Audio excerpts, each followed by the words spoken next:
Hi everyone, welcome to Mr. B's Learning Channel. In this section, we are going to do few questions from analytic geometry. In fact, all these questions are very simple one. We can start with the first question. Determine the equation of the circle with its center at the origin in the Cartesian plane with the radius of 2√3 units. So learners, you know that equation of a circle with the center at the origin. What is the formula? Formula is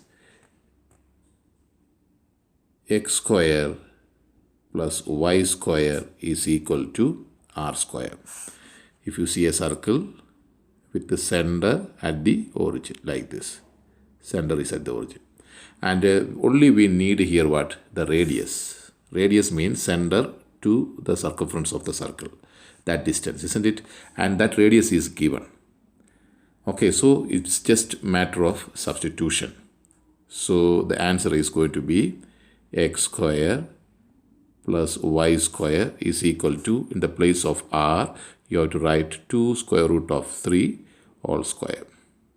So we can simplify it. That is x square plus y square is equal to 2 square become 4, or root 3 square become 3. That is 4 times 3, 12 is the answer. So we are done. So it's a very simple question because center of a circle at the origin. 4.2. A circle is defined by the equation x square minus 6x plus y square minus 2y is equal to 6. Rewrite the equation of a circle in the form, the bracket form you have to make it.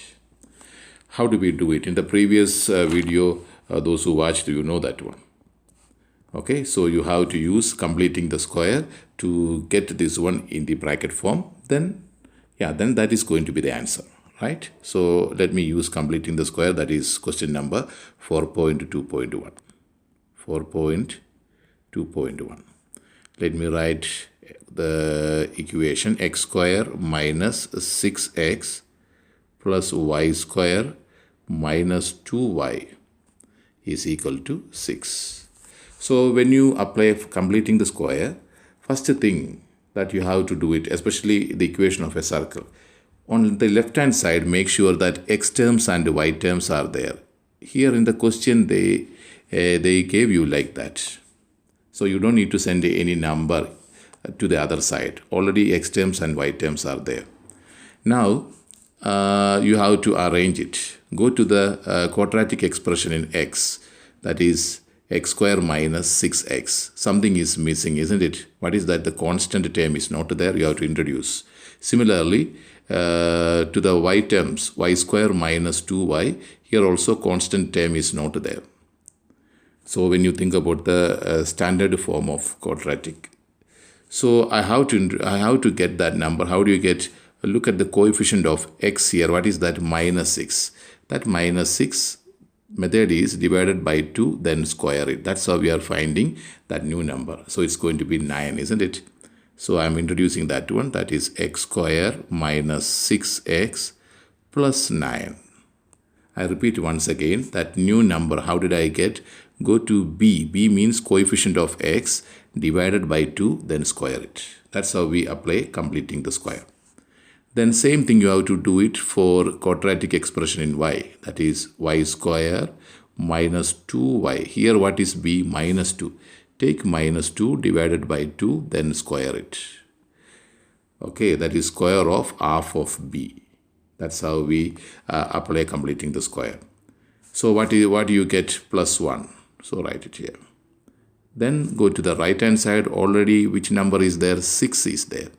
Now these new numbers that you introduced in the left hand side, you have to write it on the right hand side also, because you just put that number. So equation must be balanced. So whatever number you put it there on the left hand side, same number you have to write it in the right hand side also. That is plus 9, then plus 1.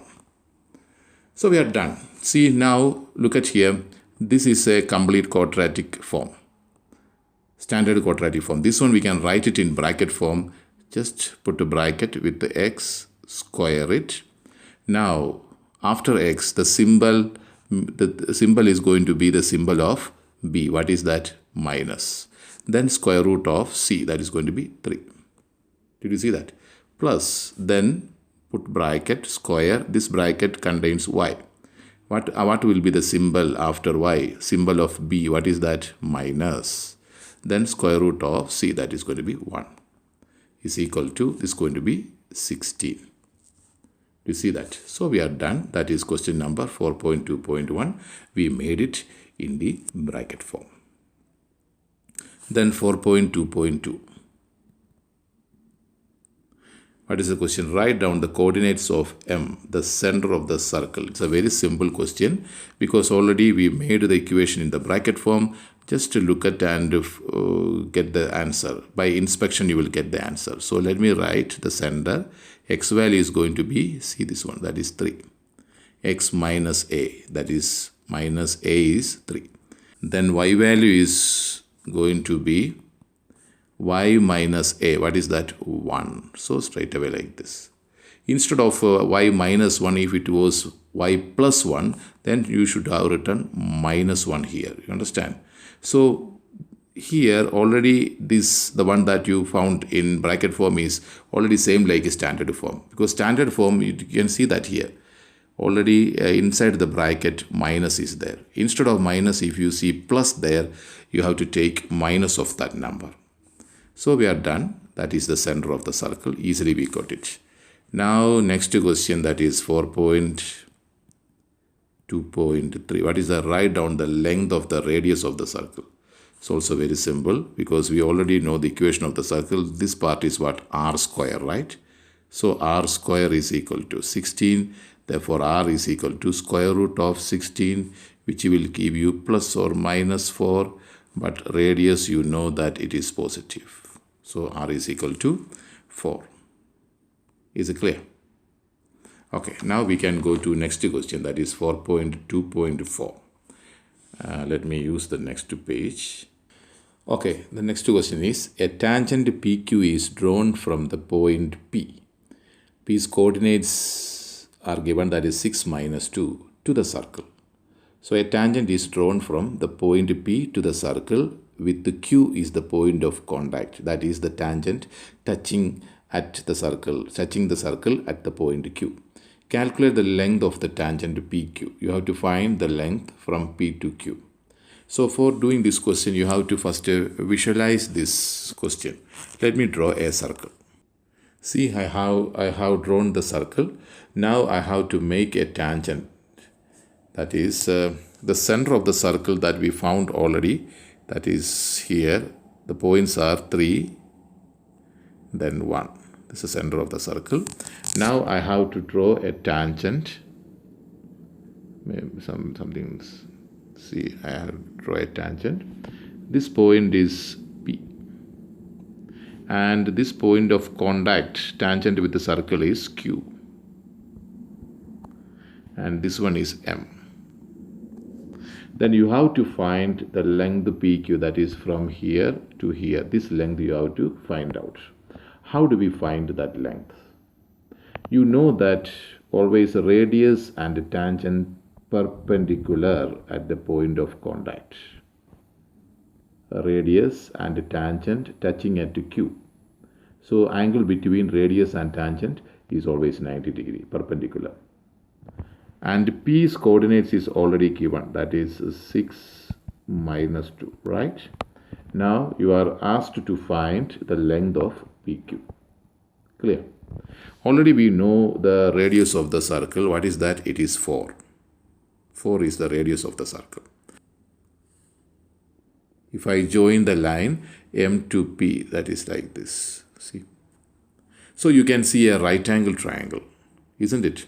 So if I can find the length of MP, then I can use Pythagoras to find the value of PQ. Because MP, that length I can find it because M is available, P also available. Then MQ also available. Now I left with the PQ, I can use Pythagoras because this is a right angle triangle. Pythagoras is relating all the sides of a right angle triangle, because at Q angle is 90 degree. So let me calculate the length of MP. I have to use distance formula. because coordinates are there. That is 3 minus 6 whole square plus 1 minus minus 2, that is plus 2 whole square. So it's going to be minus 3 whole square plus 3 square root of.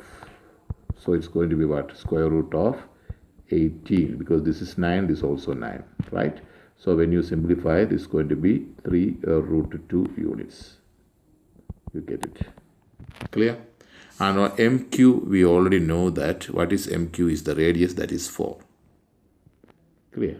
Now I can find PQ very easily. I'm going to apply Pythagoras. It is better, Pythagoras, whenever you apply, start with the hypotenuse.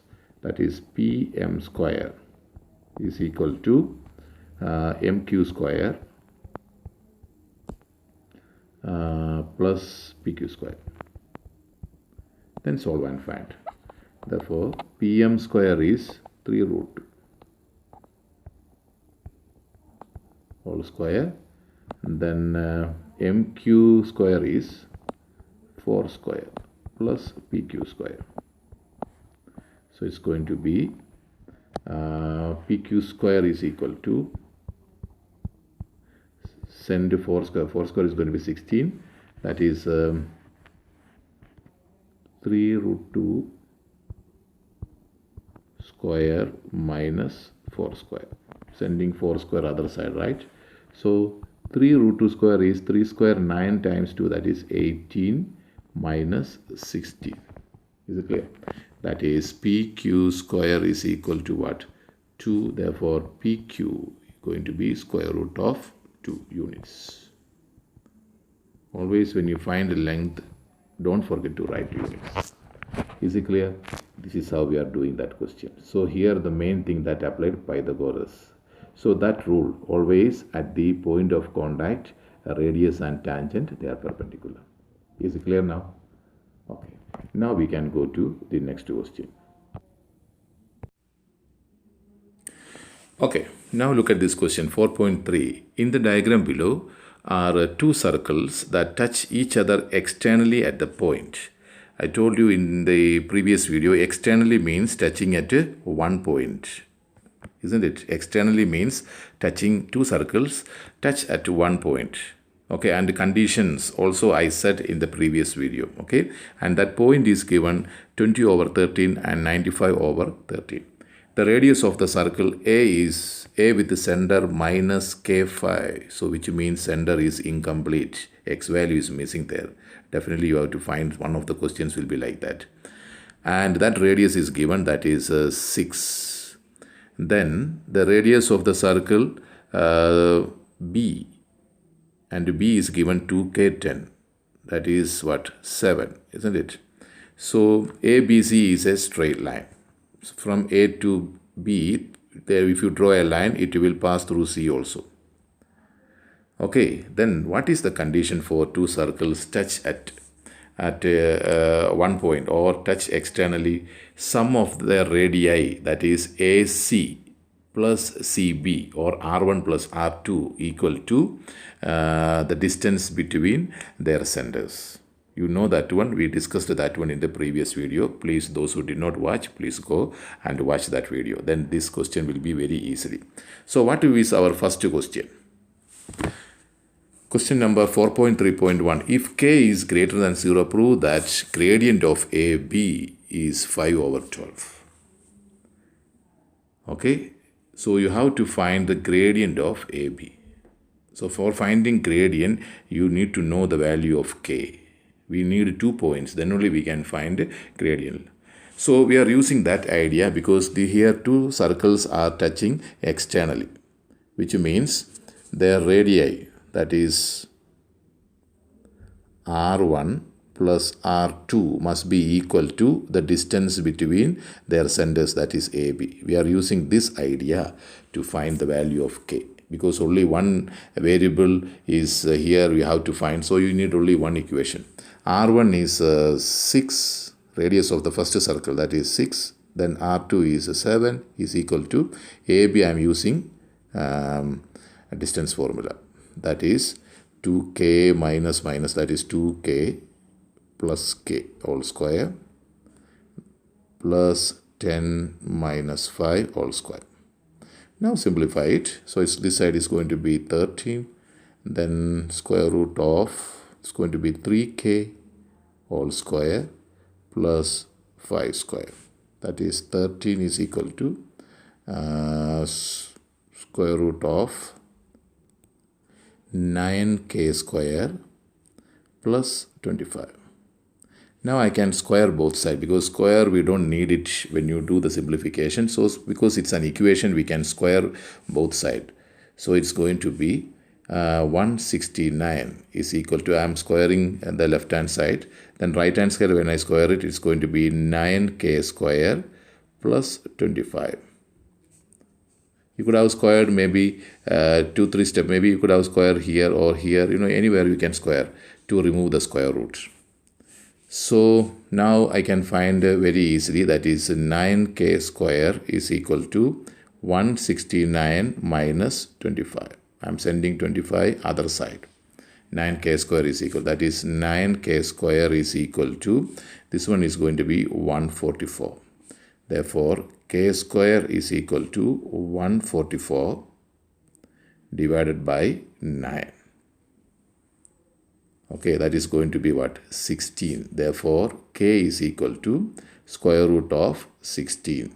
So it's going to be what? It's going to be plus or minus 4. They said that they want, see, k must be greater than 0. So the value of k is 4. We got it. But that is not our question. What is our question? You have to show that the gradient of AB is 5 over 12. Now things are going to be very easy. Because what is A now? We can get the actual coordinates. A is minus k5. K is, that is minus 4, then 5. Then what is B? B is 2k10. That is 2 times k is 8. 8, then 10. So I'm going to use those 2 points to find the gradient of AB. I don't want to use C there because I can see C is a fraction, so it is going to be complicated. So it is very easy to use point A and B. So the gradient of, that any 2 points needed. So you can choose any 2 points. So I'm choosing A and B.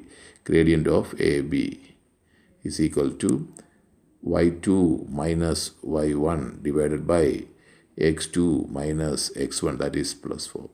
So we are almost close to the answer. It's going to be 5 divided by 12. That is exactly they want. See, we have to prove that gradient of AB is equal to 5 over 12 and we got that one. Is it clear now? Are you enjoying this question? Let us go to the next question. Okay, now the next question, 4.3.2. Hence or otherwise determine the equation of the common tangent to the circle A and B. That is the line passing through the point C. Line like this, passing through the point C. Since it is a straight line, you need, I'm always telling that in the previous videos, you need what? 1 point and gradient. 1 point is clearly given. What is that? C. 20 over 13. Then 95 over 13. That point is there. Now you need what? The gradient of the tangent. Isn't it? Since the gradient or the tangent is perpendicular to radius. Tangent is perpendicular to radius. We can calculate the gradient of a tangent very easily. That is gradient of tangent times gradient of radius is equal to minus 1. You know the reason, because radius perpendicular to tangent. Already we calculate the gradient of AB, which is same as gradient of AC, because on a straight line gradient is the same, isn't it? That we calculated already. What is that? 5 over 12. That is gradient of tangent times 5 over 12 is equal to minus 1. Therefore, gradient of a tangent is equal to minus 1 divided by 5 over 12. Send to 5 over 12 other side. So the answer is minus 12 over 5. See, we have the gradient and we have 1 point. Now I'm going to use the equation of a straight line. What is that?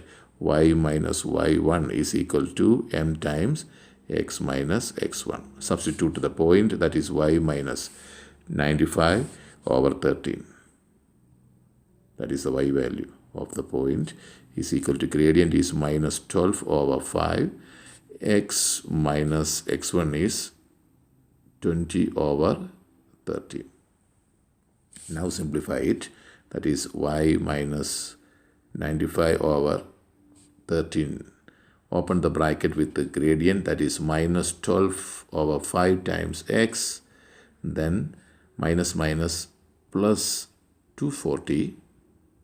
12 times 20 is 240 divided by 5 times 13 is going to be 65.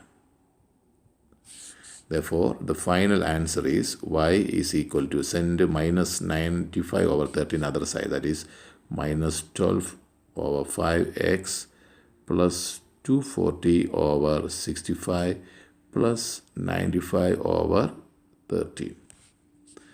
This one you can do it in the calculator. So the final answer is y is equal to minus 12 over 5x plus, when you do this one in the calculator, it will give you the answer 11. Is it clear now? Yeah. So we are done for this session. Now you will see more questions from analytical geometry. I hope you enjoy this video. Just wait for my next video. Until then, bye-bye.